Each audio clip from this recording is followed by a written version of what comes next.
Hicretin 130. miladi 747-748. yıl olayları.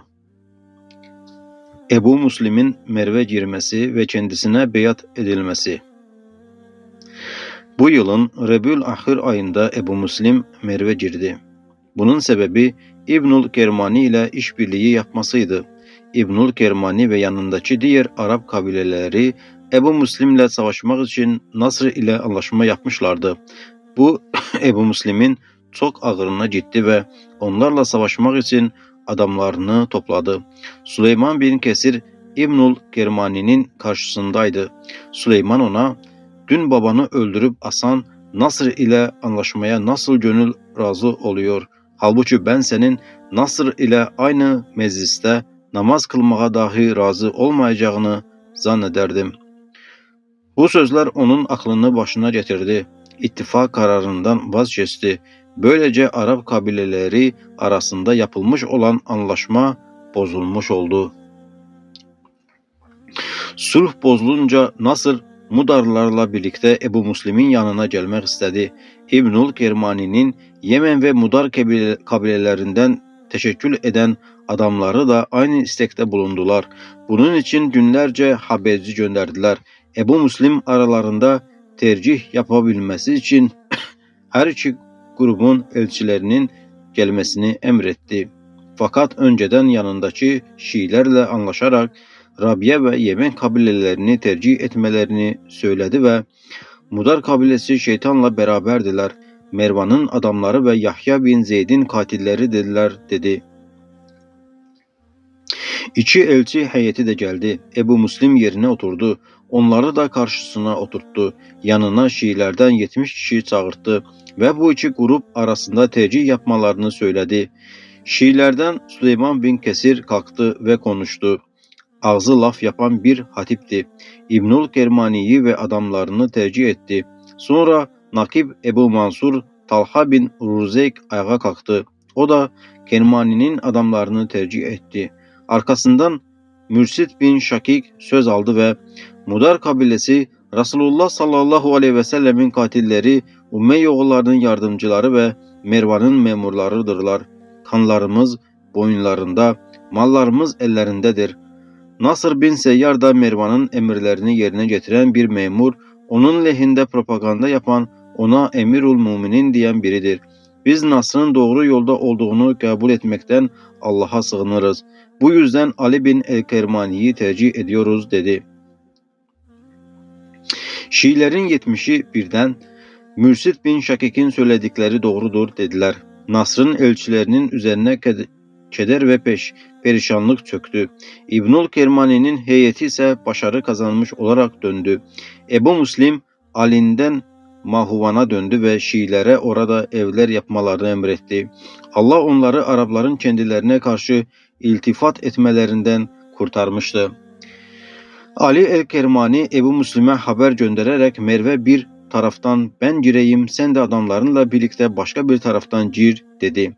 Ebu Müslim, Nasr ile birleşip bana karşı harp etmeyeceğinizden emin değilim. Sen önce yalnız başına gir ve Nasr ile savaşı başlat diye haber gönderdi. İbnül Kermani şehre girdi ve harbi başlattı. Ebu Müslim, Şibl bin Tahman el-Nakibi atlı bir birlikle oraya gönderdi. Şibl, Buhara Huzah sarayına yerleşti. Ebu Müslim'e gelmek için haber gönderdi. Ebu Müslim önünde Abdullah el-Huzayi, sağ yanında Malik bin Heysem el-Huzayi, solunda Kasım bin Müzaşi et-Temimi olduğu halde Merve girdi. Bu sırada iki taraf birbirleriyle savaşmaktaydı.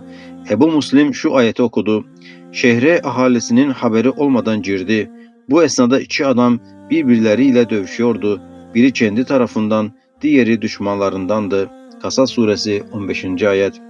Ebu Müslim vali konağına gidip her iki grubun savaşı durdurup askerleriyle birlikte seçip gitmeleri için haber gönderdi. Mervililer Ebu Müslim'i çok iyi karşıladılar. Ordudan beyat alınmasını emretti. Beyat aldığı kişiler arasında Ebu Mansur Talha bin Ruzeyk de vardı. Bu zat nakiblerdendi. Haşimlerin delillerini ve Emevilerin kusurlarını çok iyi bilirdi. Nakibler 12 kişiydi. 100 veya 104 yılında Muhammed bin Ali Horasan'a elçi gönderdiğinde davetini kabul eden 70 kişi arasında onları seçmişti. Adıl ile mevsuf bir zattı. Beyat aldığı diğer kişiler ise şunlardı. Huza kabilesinden Süleyman bin Kesir, Malik bin Eysem, Ziyad bin Salih, Talha bin Ruzek, Amr bin Ayun, Tay kabilesinden Kahtabe bin Şebib bin Halid bin Madan, Temim kabilesinden Musa bin Kab Ebu Uyeyne, Lahiz bin Kurayz, Kasım bin Müşaci, Eslam bin Sellam, Bekir bin Vail kabilesinden Ebu Davud bin İbrahim el-Şeybani, Ebu Ali el-Herevi, İsa bin Kab, Ebu Ali el-Herevi yerine Ebu Müslim'in damadı veya eniştesi Ebu Necm İsmail bin İmran. Nakibler arasında Ebu Mansur Talha bin Ruzek bin Sad dışında babası hayatta olan yoktu. Kunyesi ve nispeti Ebu Zeynep el-Huzayi'ydi. Ebul Eşaz harbine katılmış, Muhelleb'le birlikte savaşmıştı. Ebu Müslim onunla istişare eder ve katıldığı savaşlarla ilgili sorular sorardı. Beyat şöyleydi: Allah'ın kitabına, Resulünün sünnetine uymak, Resulullah'ın ehli beytine razı olmak üzere beyat ediyorum. Beyat edenlere şöyle deniliyordu: Bu beyatla Allah'a karşı ahdinizi ve bağlılığınızı yerine getirmeniz, hanımlarınızı boşamanız, kölelerinizi azat etmeniz ve Beytullah'a doğru yola çıkmanız, başınızdakiler vermedikçe yiyecek istememeniz boynunuzun borcu olmuştur. Nasr bin Seyyar'ın Merv'den kaçması. Daha sonra Ebu Müslim, Lahiz bin Kuraz başkanlığında bir grubu Nasr bin Seyyar'ı Allah Celle Celaluhu'nun kitabına davet etmek ve Peygamber sallallahu aleyhi ve sellemin ehli beyti için rızalarını almak üzere gönderdi. Nasr Yemenli, Rabiyalı ve diğer Arap kabilelerinden pek çok kişinin Ebu Müslim'e katıldığını, bu yüzden ona karşı koyamayacağını anladığından bu daveti kabul etmiş gibi göründü. Gelip ona beyat edeceğini bildirdi. Öte taraftan da kaçmak için akşama kadar hileler araştırdı. Adamlarına geceleyin güvenilir bir yere çıkıp saklanmalarını emretti. Salim bin Ahvez, Ebu Müslim'in elçilerine, bu gece hazırlanmayacağınız, yarın yola çıkacağız dedi. Ertesi gün Ebu Müslim ordusunu öğleden sonraya kadar harbe hazırladı. Lahiz bin Kuraz ve grubun tekrar Nasr'a gönderdi. Yanına girdiklerinde Nasr, ne çabuk döndünüz dedi. Lahiz, mutlaka gelmen gerekiyor diye karşılık verdi. Nasr, mutlaka gelmem gerekiyorsa abdest alıp çıkayım. Bu arada Ebu Müslim'e bir haberci göndereyim. Eğer emri böyleyse giderim. Elçi dönünceye kadar da hazırlanmış olurum dedi. Ayağa kalkınca Lahiz şu ayeti okudu. Şehrin öte başından koşarak bir adam geldi ve ey Musa, şehrin ileri gelenleri seni öldürmek için toplandılar. Hakkında müzakere ediyorlar. Hemen burada çık git. Şüphesiz ben senin iyiliğini istiyorum. Kasas suresi 20. ayet. Nasr evine girdi ve elçisinin Ebu Müslim'in yanından dönmesini bekleyeceğini söyledi. Gece bastırınca Hakim bin Nemile en-Numeyri, oğlu Temim ve hanımı Merzubane ile birlikte kaçtı. Nasr gecikince Lahiz ve adamları evine girdiler ve kaçtığını gördüler. Ebu Müslim durumu haber alınca Nasr'ın karargahına gitti. İleri gelen adamlarını yakalatıp ellerini arkalarına bağlattı. Yakalananlar arasında Nasr'ın güvenlik kuvveti komutanı Salih bin Ahvez, katibi Bahteri, iki oğlu Yunus bin Abdeveyh, Muhammed bin Katan, Mücahid bin Yahya bin Hudayn ve diğerleri vardı. Onlara bukağı vurdurdu. Ebu Müslim ve İbnül Kermani o gece Nasr'ı aramaya çıktılar. Kaçıp terk ettiği karısını ele geçirdiler. Daha sonra da Merv'e döndüler. Nasr Serahs'a gitti. Etrafında 3000 kişi toplandı. Ebu Müslim karargahına dönünce Nasr'a gönderdiği adamlarına Nasr'ı şüphelendirip kaçmasına sebep olan nedir diye sordu. Bilmiyoruz dediler. Herhangi biriniz bir şey söyledi mi diye sorduğunda Lahiz şu ayeti okumuştu diyerek ayeti naklettiler. İşte onun kaçmasına sebep olan budur dedi. Sonra Lahiz'e dönerek ey Lahiz, dini ifsat ediyorsun dedi ve onu öldürttü. Ebu Muslim Nasr'ın adamlarına ne yapması gerektiği hakkında Ebu Talha ile istişare yaptı. Ebu Talha, kırbacını kılıç, zindanını kabir yap dedi. Bunun üzerine Ebu Muslim onları öldürttü.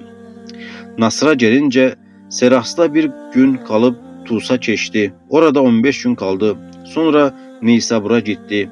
İbnül Kermani Ebu Muslim'le birlikte Merv'e girdi. Ona tabi oldu ve onunla birleşti. Şeyban el-Haruri'nin öldürülmesi. Bu yılda Şeyban bin Seleme el-Haruri öldürüldü. Öldürülmesinin sebebi şuydu. Şeyban ve Ali bin Kermani Mervan'ın valisi olması hasebiyle Nasr'a karşı savaşmak üzere birleşmişlerdi. Şeyban'ın Nasr'a düşmanlığı Nasr'ın Mervan'ın valisi olmasından ileri geliyordu. Şeyban harici mezhebindendi. İbnül Kermani ise babasını öldürdüğü için Nasr'a düşmandı. Nasr Mudar kabilesindendi. İbnül Kermani ise Yemenliydi. İki kabile arasında öteden beri sürgelen bir ihtilaf mevcuttu. Daha önce belirttiğimiz gibi İbnül Kermani Ebu Muslim'le sulh yapıp Şeyban'dan ayrılınca Şeyban Merv'den uzaklaştı. Çünkü ikisiyle birlikte baş edemeyeceğini biliyordu. Nasr da Seras'a kaçmıştı. Ebu Muslim işlerini yoluna koyunca Şeyban'a haber gönderip kendisine beyat etmeye çağırdı. Şeyban, sen bana beyat et diye cevap gönderdi. Ebu Muslim, bize tabi olmuyorsan oradan uzaklaş diye haber gönderdi. Şeyban İbnül Kermani'den yardım istedi fakat bu isteği reddedildi. Bunun üzerine Şeyban Seras'a gitti. Etrafına Bekir bin Vail kabilesinden büyük bir taraftar kitlesi topladı. Ebu Muslim ona Ezd kabilesinden 9 kişi göndererek bu işten vazgeçmesini istedi. Şeyban elçileri tutukladı ve hapsetti. Ebu Muslim Ebi Verd'deki Benu Leys'in azatlısı Bessam bin İbrahim'e haber göndererek Şeyban'la savaşmasını emretti. Bessam da isteğini yaptı. Şeyban yenildi. Bessam onu şehre kadar takip etti. Kendisini ve etrafındaki Bekir bin Vail kabilesi mensuplarından çoğunu öldürdü. Ebu Muslim'e Bessam irtidat etti. Suçsuz kişileri öldürüyor diye şikayet etti. Onun yanına çağırdı.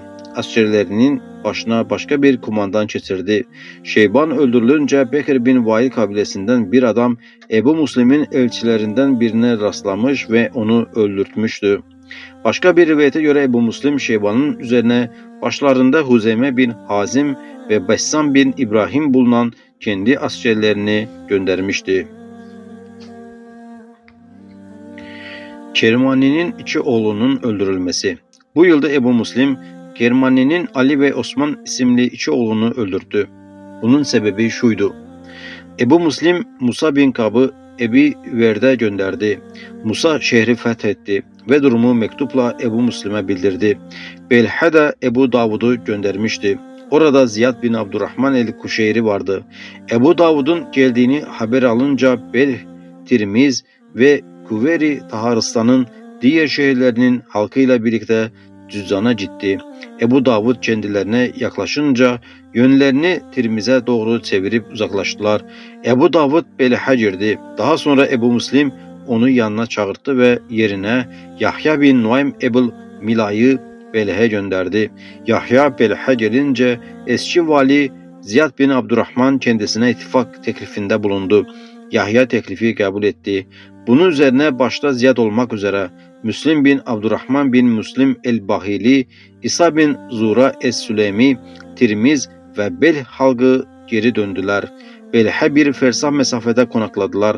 Yahya bin Nuaym yanındakilerle birlikte şehirden çıkıp onların yanına gitti. Mudar Rabia, Yemen kabileleri ve bazı acemler bir araya gelip siyah giyinenlerle savaşmak üzere anlaştılar.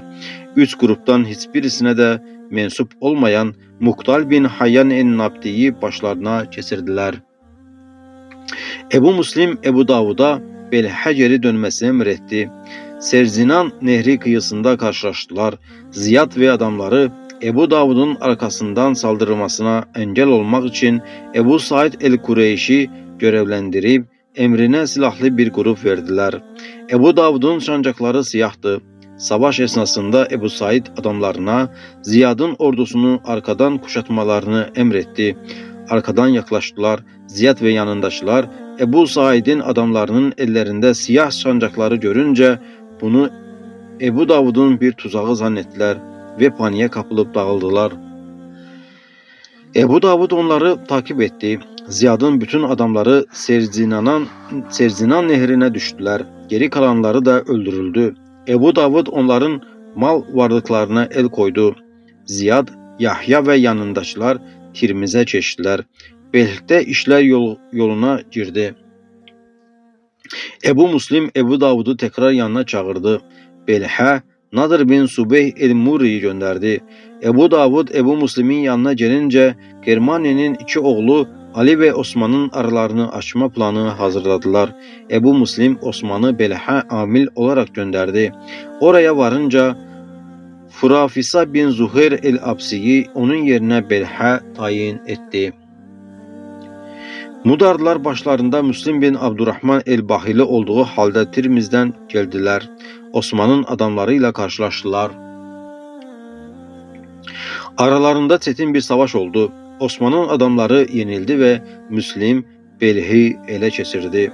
Osman ve Nadir bin Subeyh bu durumu Merv Ruz'da öğrendiler ve onlara doğru yola çıktılar. Abdurrahman'ın adamları o gece kaçtılar. Yakalanılmayacakları düşünülerek takip edilmediler. Osman'ın adamlarıyla karşılaşınca aralarında çok şiddetli bir çarpışma oldu. Nadir orada değildi. Osman'ın adamları yenildi. Pek çoğu öldürüldü. Ebu Davud Merv'den Belha döndü. Ebu Muslim Ali bin el-Kirmani ile birlikte Nisabur üzerine yürüdü. Ebu Muslim ile Ebu Davud bir plan yaptılar. Ebu Muslim Ali'yi, Ebu Davud Osman'ı öldürecekti. Ebu Davud Belha gelince yanındaki Mervilerle birlikte Osman'ı Cebel'e amil olarak gönderdi. Belh'ten çıkınca Ebu Davud onu takip ettirdi ve adamlarıyla birlikte yakalayıp hapsettirdi. Sonra da boyunlarını vurdurdu. Aynı gün Ebu Muslim Ali bin el-Kermani'yi öldürdü. Ebu Muslim daha önce Ali'ye en yakın ve başarılı adamlarının kimler olduğunu sormuştu. Onlara görev vereceğini, hediye ve yiyeceklerle mükafatlandıracağını söylemişti. Böylece isimlerini tespit ettiği önemli adamlarının tamamını öldürttü.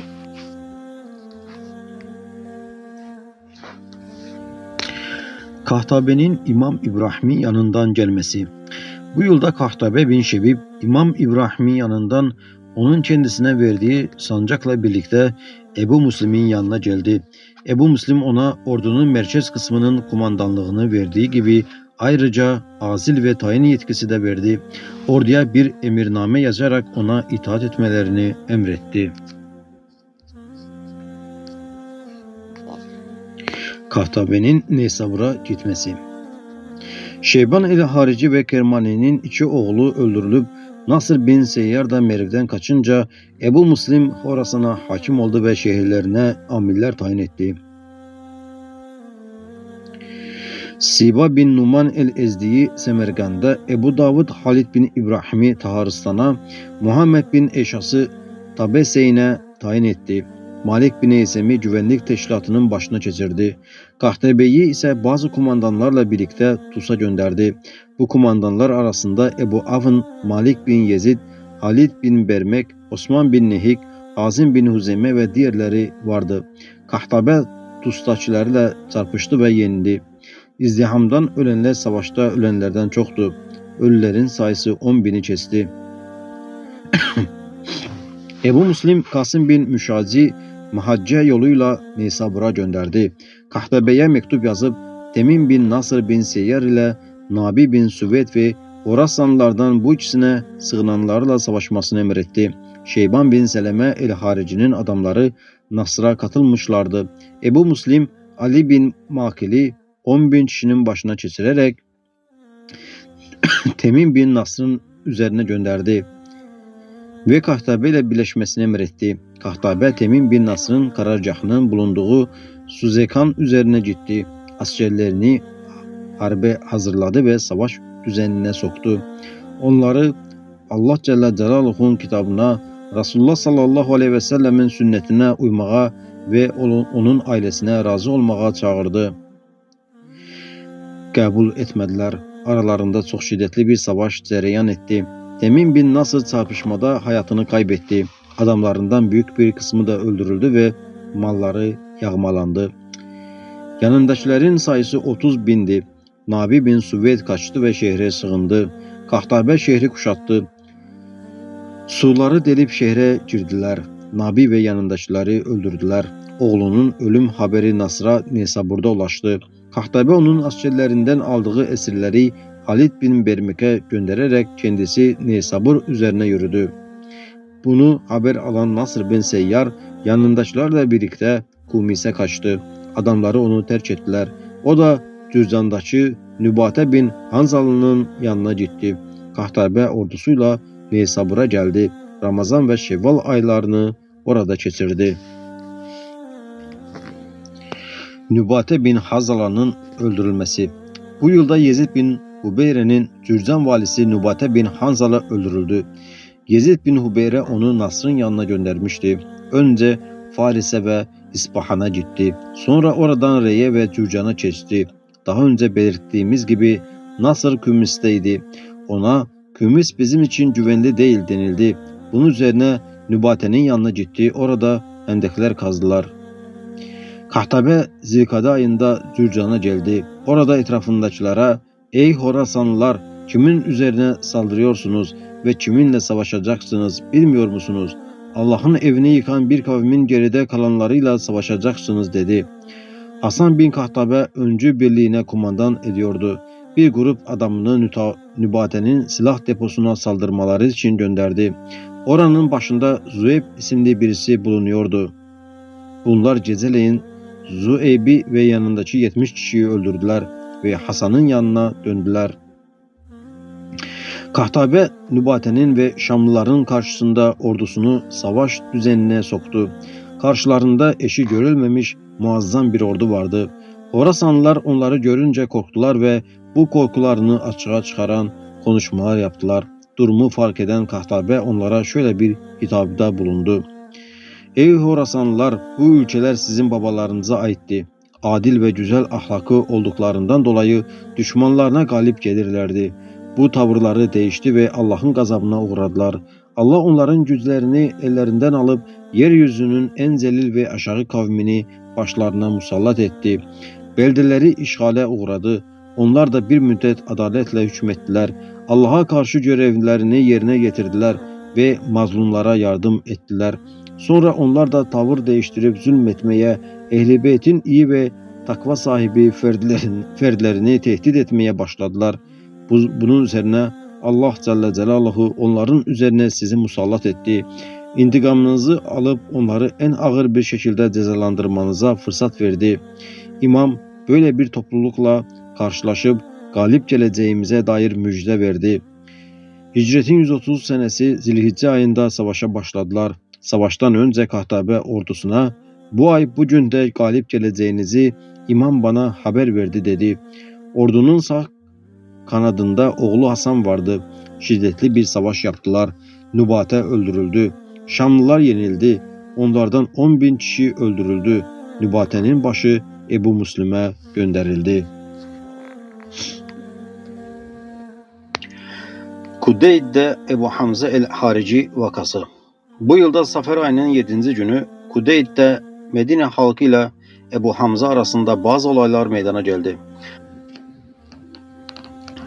Daha önce de zikrettiğimiz gibi Abdülvahid bin Süleyman Medinelileri sefer göreviyle şehir dışına göndermiş, başlarına da Abdülaziz bin Abdullah'ı kesilmişti. Şehirden çıktılar. Harre denilen yerde boğazlanmış develere rastladılar. Yola devam ettiler. Akika gelince sancakları semura ağacına takıldı ve mızrağı kırıldı. Bu olayı Medine'den çıkmalarının uğursuz geleceği şeklinde yorumladılar. Ebu Hamza'nın elçileri gelince onlara "Bizim sizinle savaşmaya niyetimiz yok. Bırakın düşmanlarımızla karşılaşmak için yolumuza devam edelim" dediler. Medineliler bunu kabul etmediler. Yollarına devam ettiler ve Kudeyd'e kadar ilerlediler. Medineliler harbe alışık olmayan şehir halkıydılar. Bu yüzden Ebu Hamza'nın anarşist adamları onlara gaflet halinde ansızın saldırıp hepsini öldürdüler. Öldürülenler Kureyşliydi. Aralarında soylu ve eşraftan kişiler vardı. Çoxu öldürüldü. perişan bir vaziyette Medine'ye döndüler. Haberi alan Medineli kadınlar öldürülen yakınları için ağı tutmaya başladılar ve evlerinden çıktılar. Öldürülenler o kadar çoktu ki neredeyse Medine'de kadın kalmadı. Bir rivayete göre Kudeyd'deki Medinelilerin yerini Ebu Hamza'ya Huza kabilesi haber vermişti. Öldürülenlerin sayısının 700'e ulaştığı söylenir. Ebu Hamza'nın Medine'ye girmesi. Ebu Hamza bu yılın Safer ayının 7. günü Medine'ye girdi ve Abdülvahid Şam'a gitti. Ebu Hamza Medinelilere şöyle dedi: "Biz sizinle savaşmak istemiyoruz. Bırakın düşmanlarımızla karşılaşalım." Medineliler bunu kabul etmediler.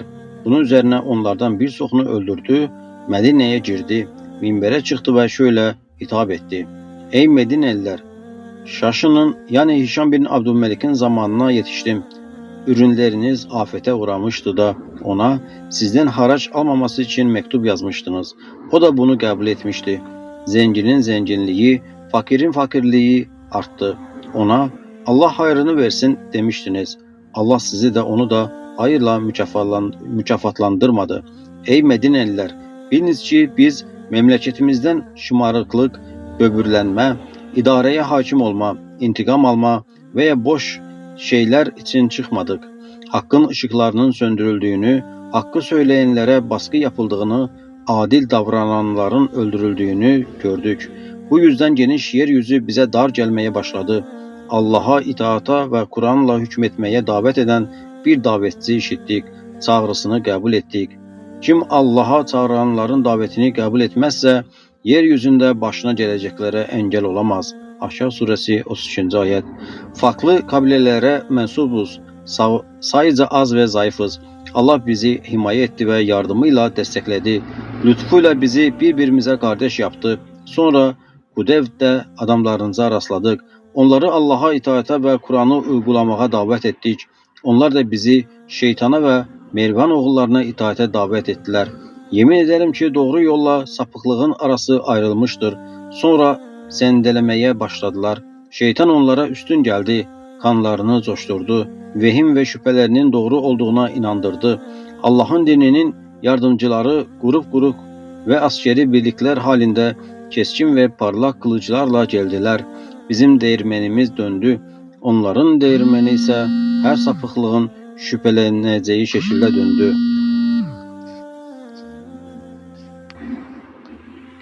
Ey Medineliler! Eğer Mervan ve ailesine yardım ederseniz Allah kendi katından bir azapla veya bizim ellerimizle kökünüzü kazır.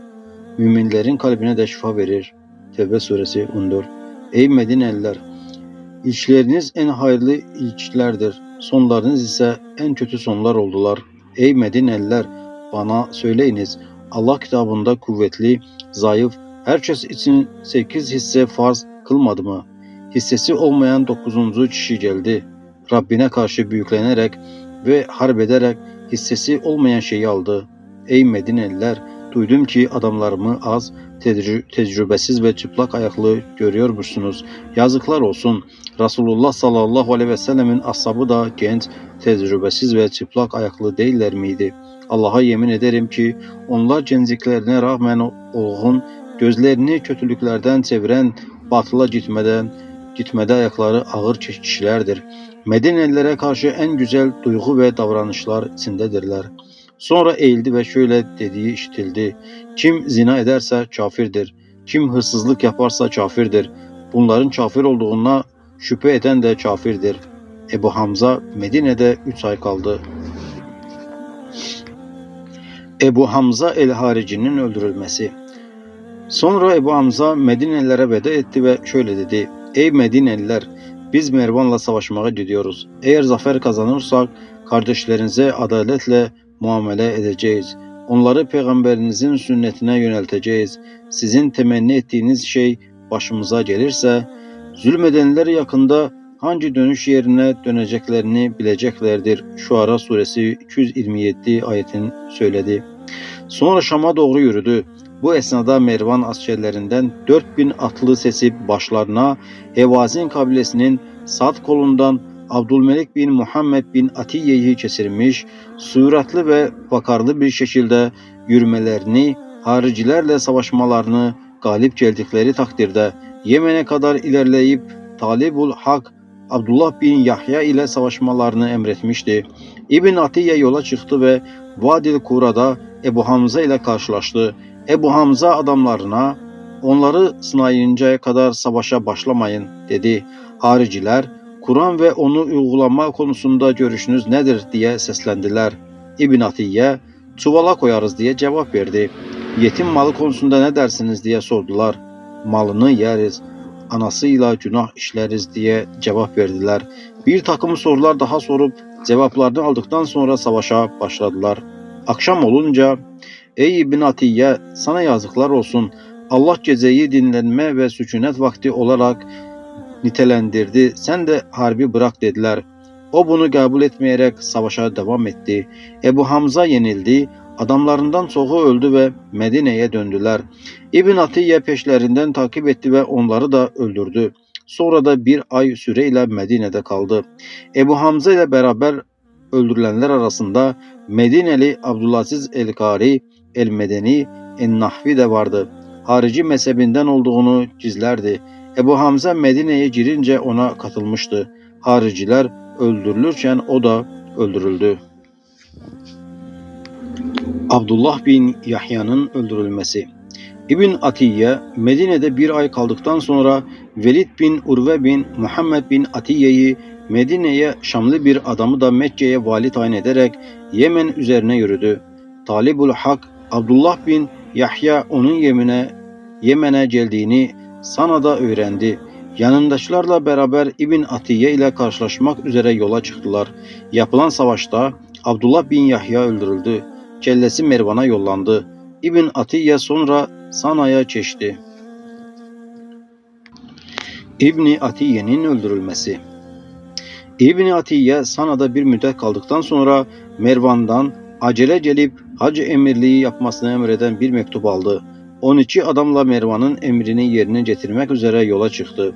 Ordusu 40.000 kişiydi. Askerlerini ve atlarını Sana'da bıraktı.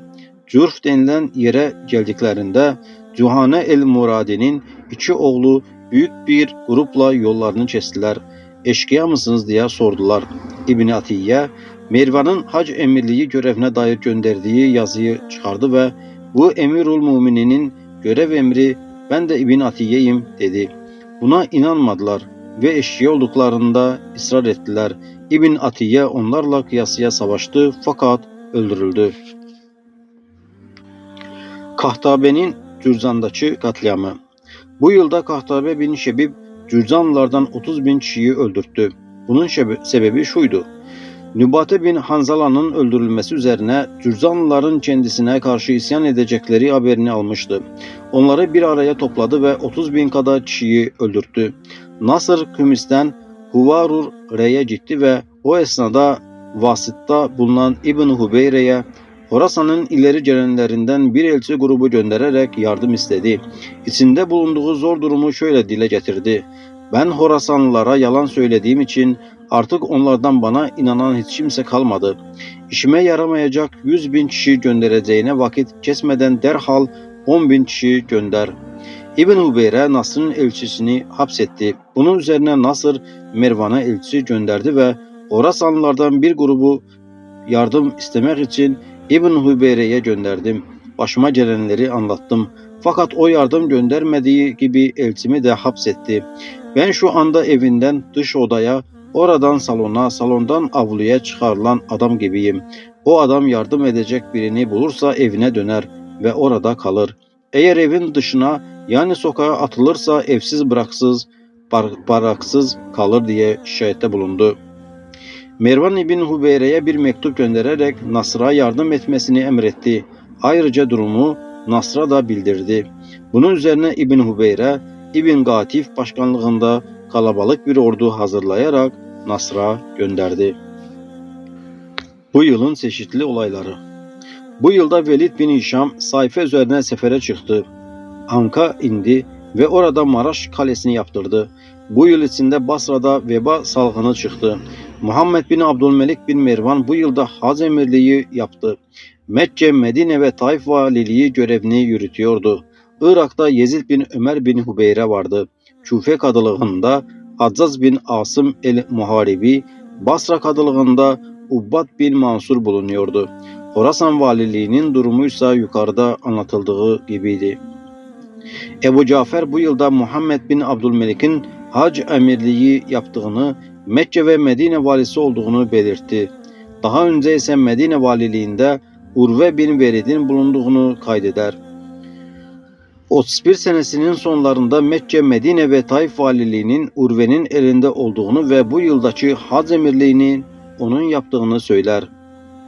Bu yılda Abdullah bin Abbas'ın azatlılarından Ebu Cafer Yezid bin Kaka el-Kari el-Mahsumi Medine'de vefat etti. Kudeyd'deki Ebu Bakir bin Abdurrahman'ın mevalisinden olduğu da söylenir. Yine bu yılda vefat eden kişiler arasında şunlar vardır: Eyyub bin Ebu Temime Sahtiyani, İshak bin Abdullah bin Ebu Talha el-Ensari, kunyesi Ebu Nüzeyh'ti. Ebu Vecire Es-Sadi, Yezid bin Ubeyd, Muhammed bin Mahreme bin Süleyman, Ebul Huveyriz, Yezid bin Ebu Malik el-Hemedani, Yezid bin Ruman, İkrime bin Abdurrahman bin Haris bin Hişam, Fakih Ebu Abdullah, Abdülaziz bin Rufey el-Mekki, Ömer bin Abdülaziz'in katibi İsmail bin Ebi Hakem, Yezid bin Eban er-Reşk, Hafs bin Süleyman bin Mughire.